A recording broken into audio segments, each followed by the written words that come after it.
Good evening once again. It's Monday night, it's 8 p.m. and as usual we have the Monday Review Show.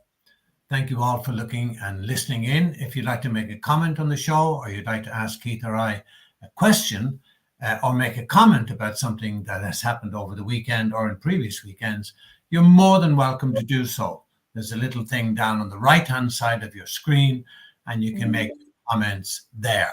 I'm delighted again to be joined by former Premier League referee, former FIFA referee, former head of the PGMOL, Keith Hackett, all the way from England. Keith, glad to have you on board. Thanks again for joining.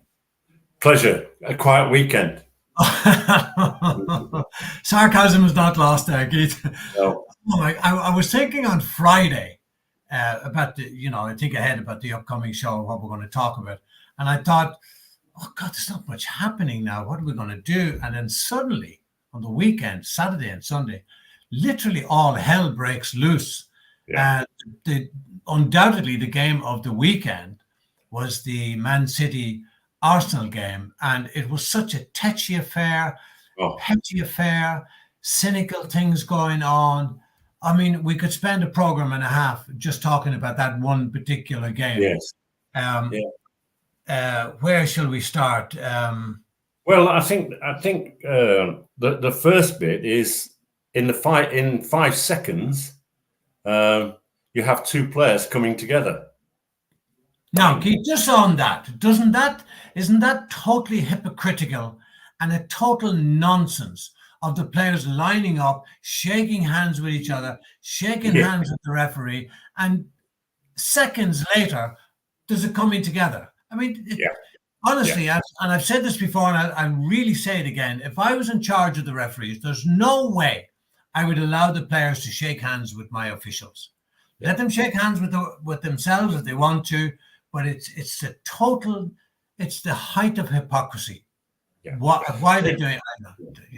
I mean, when you actually look at this game, even before it kicked off, you knew it was going to be a difficult game. Of course, yeah. And the selection of Oliver, I think, was a good one. He's our number one referee. I think he's very experienced and gets big games. And I think what he tried to do is remain calm. So in those opening stages, he didn't overreact. He was speaking to players, not threatening.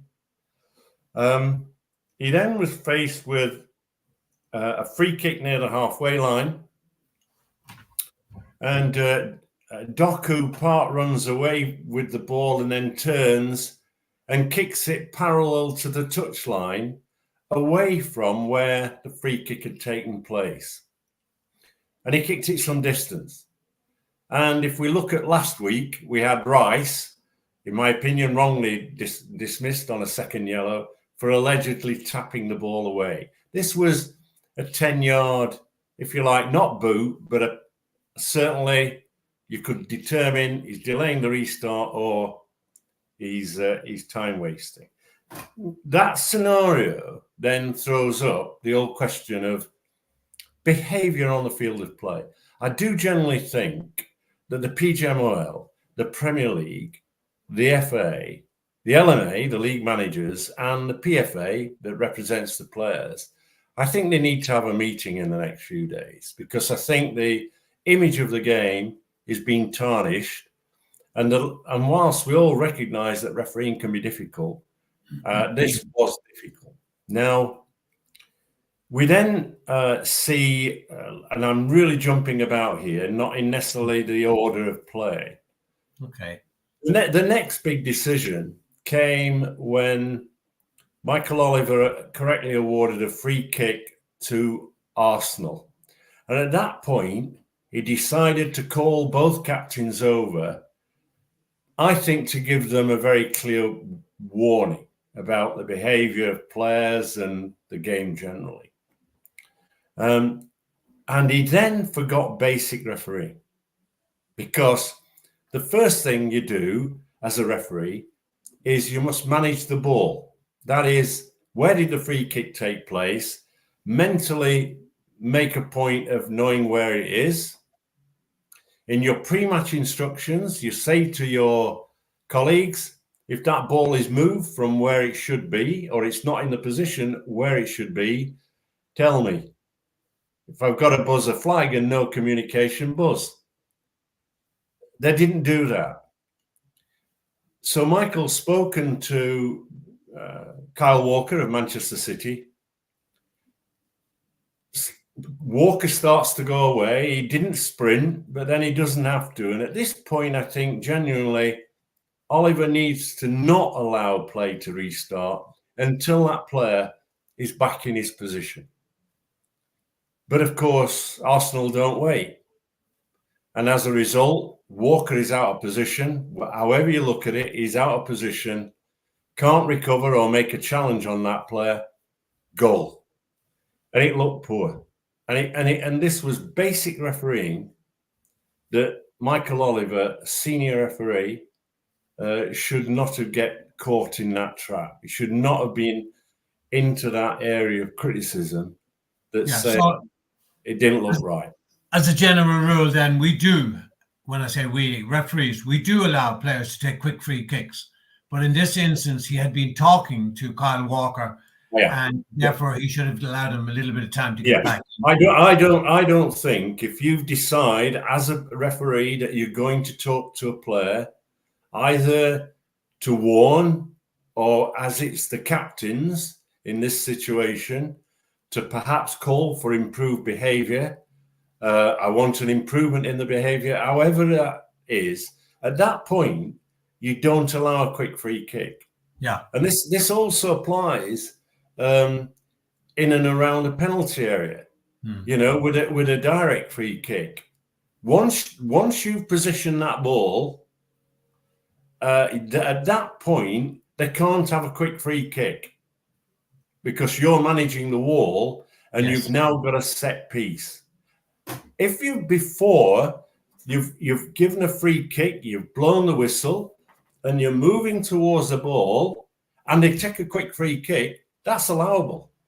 But don't allow the players to come back if they fail to say, "Oh, I don't want the free kick." They've taken you don't get a second bite. No. Yeah. So, I mean, that's standard refereeing, but we do have a lot of young referees listening into our program, and I want to make that point. Manage the ball. Don't pick it up. You know, just make certain it's in the right position, and then if you're speaking to a player, allow that player to go back. It's a matter of seconds. And it just then doesn't put you in a position where you can be criticised. So here is our most senior referee, I think our number one referee in England, making a basic error which undermines his position and affects the control of that game, because believe me, Manchester City at that point were not happy. The manager of Manchester City kicked his seat in frustration because he'd seen exactly what had happened. So that in itself is important. And then later in the game, towards the end, we see Haaland throw the ball at his opponent. Gabriel, and that is an act of violent conduct. Absolutely. And when I saw, not only was it violent conduct, it was cynical, because he did it from behind. It was cynical, it was petty, but nevertheless, he threw the ball, hit the player, and that is a red card because it's violent conduct. And I remember sending off a goalkeeper in South Africa because he had the ball like this, and the attacker, as they do, come into your face, and he came in that way, and he hit him with the ball. And I red carded him, and he was totally shocked. But it is violent conduct. You cannot use the ball as a weapon, even though it's in your hands, to hit another player with it. It's the same as hitting him with your fist. And Gabriel used, or Haaland used the ball cynically from behind. That was after they got their equalized second goal. And that was a red card. Now, where was where was the VAR to check that? Because Haaland could easily have gotten a red card for that. Well, he'd gone missing, hadn't he? I think he'd switched off. I mean, I think that if you notice, we've spoken very little about VAR so far this season because it's almost switched off. It doesn't get involved at all. No. So I think what will happen here is, because no action was taken, I think first of all it's possible that the FA will charge both Manchester City and Arsenal for failing to control their players. And I think that it's likely, well, almost certain that they will review that action by Haaland. We have to wait and see, because what has to happen is they have to be assured before they charge that player that the match officials have not seen that incident. The process doesn't allow them to re-referee something. So it'll be interesting how that evolves. Can there be a retrospective card, Keith, there, just before you carry on? Yeah.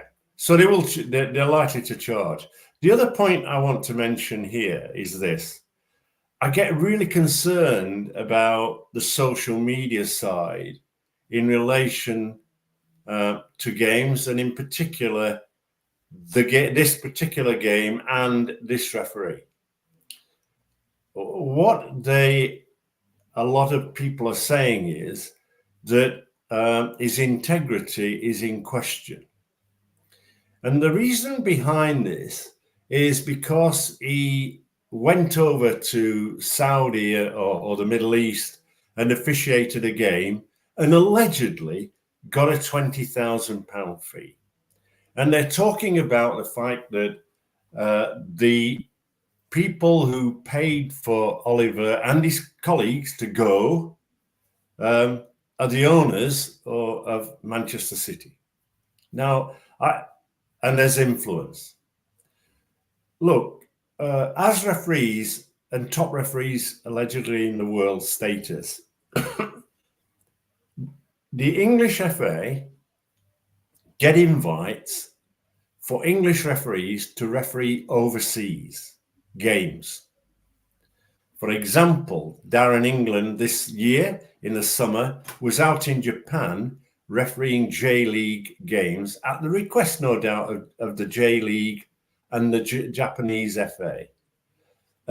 Any request for a referee to go overseas is looked at by the FA, by the PGMOL, remembering that the PGMOL is the employer. And the process is that, in this case, if Michael Oliver has been invited to referee a game in the Middle East or wherever, he has to gain permission from his employer, just like in normal business, and the FA. So we shouldn't actually, because of these incidents, the focus goes, history. This is what he did last time. And look, don't question the integrity of our referees. There's far too many checks and balances behind the scenes in relation to how the referees' performances are reviewed. The first one, of course, is the media, very closely looking at every decision. There are technical systems at the PGMOL that also can interrogate. The thing that I would suggest, however, is this is the need for leadership, for direction, and for a greater care in terms of which referee officiates which match. But the reality is this: Oliver is world class. Manchester City, Liverpool and Arsenal and other clubs will be at the top of the league, and they themselves, the clubs, demand the top referees. It's as simple as that. So I want to make that point. Oh yeah, absolutely. And the social media they're all conspiracy theorists, and very few of them are on the side of the referee. And as soon as something goes wrong, and it could be a genuine mistake, but even that issue about Michael Oliver going to the Middle East, he was invited by people to go, and he got the approval of his employer. But they never do that. And you know, the old thing in journalism, they say, never let the truth stand in the way of a good story. It suits them that way. For the first time ever, I always thought Michael Oliver was absolutely Mr. Cool. He was the epitome of a Mr. Cool. But the first time ever I had seen him lose his cool. He actually got agitated because of some of the behavior. And I'd never seen that happen to him before. And that shouldn't happen.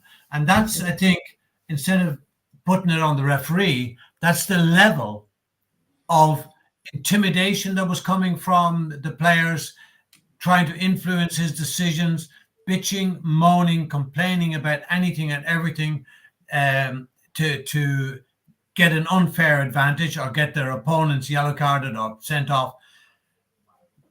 So long as that keeps happening, Keith, so long as we as referees allow that to keep happening, it's going to continue. I was just talking to a guy earlier on, and he said, and I agreed with him, he said the referees are to blame.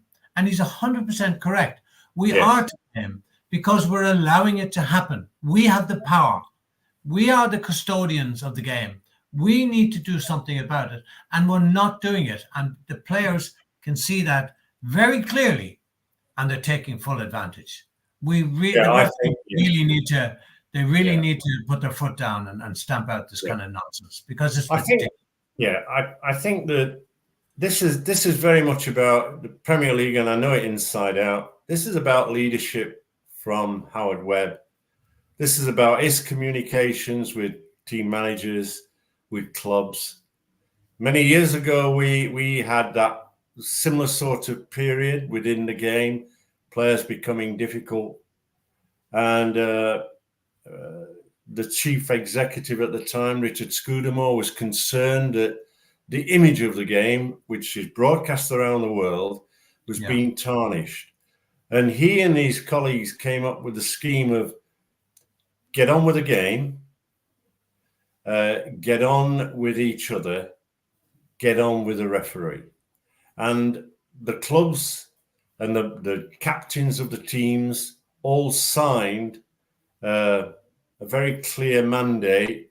And for a period of time, that worked really well. We got normality back into the game. Look, the rewards are so high when it comes to these big games. And normally, you're right. Oliver is Mr. Cool. This particular game would have challenged any referee. I can think of some referees like Peter Willis in the past. He would have no hesitancy. There would have been a number of players. I can tell you now. I wouldn't hesitate. And sometimes, in refereeing, you want to be calm. That is part of the process.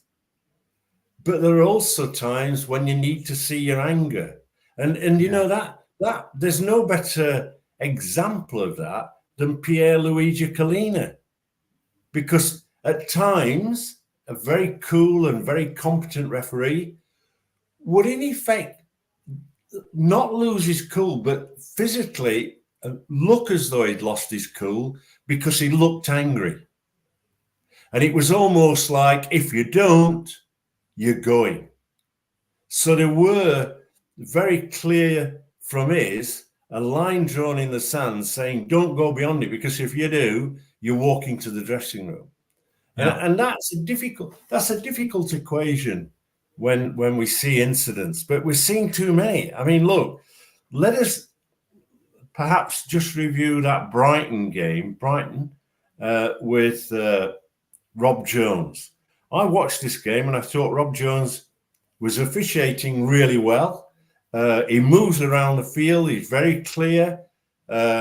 He manages the game very effectively. But then all hell let loose because there was a challenge. And there's no question it was like a bit heavy. He, however, gave a very clear signal. I'm happy. The ball is being played and the ball runs out of play. And then you see him stop and walk to the player, having been satisfied himself in the challenge, and issues a second yellow and red. And as we understand it, there was a communication from Anthony Taylor, which he can do in law. Let's make it clear, the fourth official, if he sees something that is untoward, then he can bring that to the attention of the referee. He did. And that's good officiating, that they've got their eyes on the game. Yeah, and the player walked. As a result of that, there was Mem in the technical area, 3 red cards. So here's a scenario where I would suggest that the referee, in a good position, making a very positive decision, having a very good performance. The last thing he wanted was a 4th official coming in and saying, look, now, I think if it was the other way around, Rob Jones as 4th official and the more experienced Taylor in the middle, that wouldn't have happened. Taylor thinks, Rob Jones, I'm going to get involved. I don't think he should have got involved in that scenario. And then the other side, I'm jumping about a bit, was in that Man City Arsenal game, there was, of course, the second yellow for Arsenal's Trossard. And that was when, well, frankly, I thought the second yellow produced by Michael Oliver was for the challenge, because there's no question that Trossard went into the back of his opponent and bowled him over. Yeah. And I've gone, that's reckless. He's walking. At the same time, he claims he didn't hear the ball and kicked it away. The media then said he's cautioned for kicking the ball away. And I'm waiting really to see confirmation as to what that second yellow card was for. Was it for the foul challenge or was it for the kicking the ball away? Because either way on this one, each one was a yellow card. Well, so there's no problem. It was either clattering the guy from behind or kicking the ball away. It was still a second yellow card. Correct. But I mean, surely their managers and their coaches tell them, you're on a yellow card, be careful. And in fact, how many times have we seen players on a yellow card taken off in case they get involved and maybe get a second yellow card? So I didn't see any problem, and I have no idea what all the fuss and bother was about. It was a yellow card, regardless. Yeah. It was a yellow card. It was either for clattering the guy or for kicking the ball away. It was on. I think it was more about Arsenal's fans last week and the Rice situation. And if you remember, there was an opponent of Arsenal last week who kicked the ball upfield and should have received a yellow card. Yeah. And this is why, as the boss of the PGMOL, you bring your referees together on a fortnightly basis, you show these video clips, and you discuss the situations in an effort to get consistency with your group, to say, here is this situation, and before we leave this room, we're going to agree how we're going to deal with this scenario. And if they then agree that that's the second yellow card, then thereafter, there's a line in the sand drawn for every referee on that situation. And that will gain consistency. I'm not so sure that the individual coaching meetings might take place, but I'm not so sure there's those group debates, because I know from the past that Howard Webb wasn't comfortable in those meetings when we discussed points of law and decisions in that had happened that particular weekend. In the Man United game, Keith, you mentioned a two-footed jump at an opponent that should have resulted in a red card. Yes, I'm quite clear on this. This was a player. When you jump with 2 feet, you are out of control and you don't know where you're going to land. Correct. Because you don't know the reaction of the opponent. Is he coming in quick? Is he going to move away? So the landing zone becomes less significant. It's the actual action.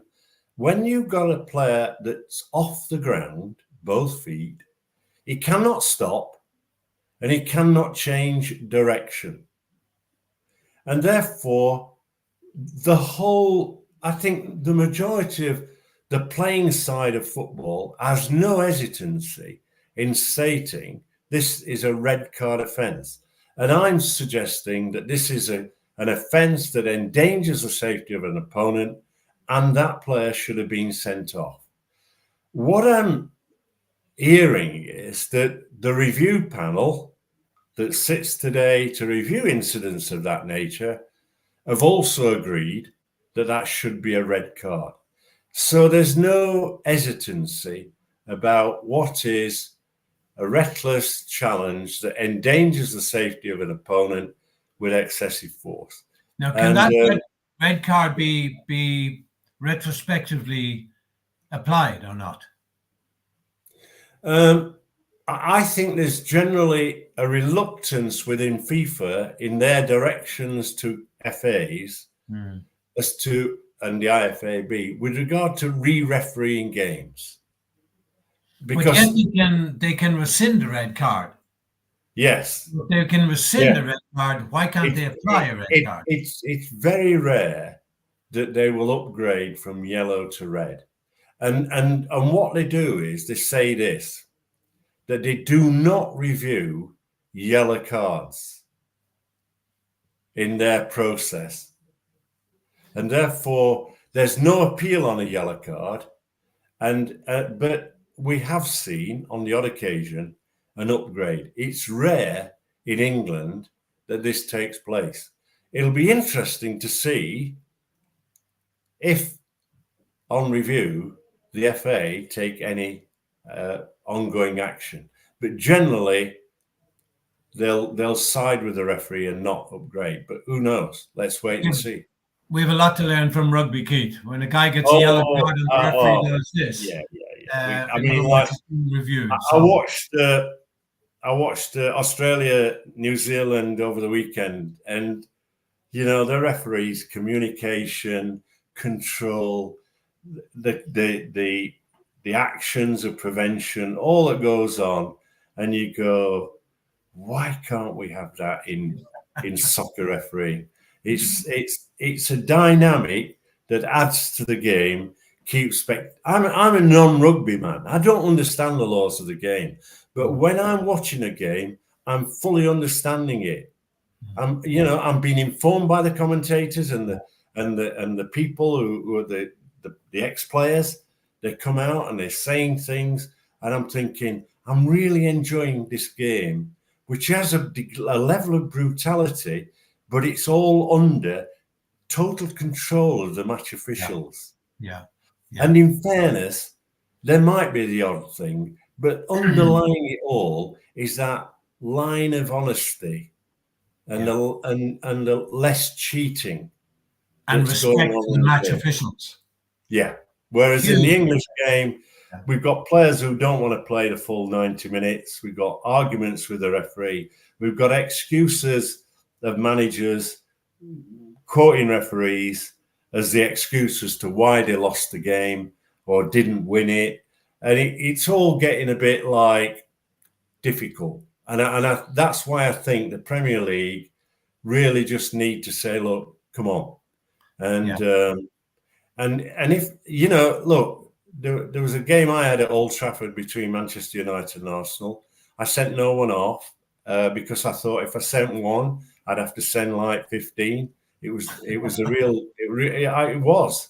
But what I did do was report the matter, and thereafter they got points deduction. It was the first and only time for an on-field incident that points have been deducted from football. But by hell, did that have a deterrent? And that's what needs to be done. I think that has to be done for players like last week's game between Arsenal and Man City and Arsenal, and that kind of carry on, that silly carry on. The players were misbehaving, the benches were misbehaving. The only way, that's a good solution, Keith, deduct points. Yeah. And that would soon put a stop to it. Yeah. Keith, thanks very much again for your time and all the advice you're giving. And thank you out there for watching. We'll do it all again next Monday I hope you'll be around to see it then. Until then, good night and God bless. Thank you, Keith. Right. Thanks.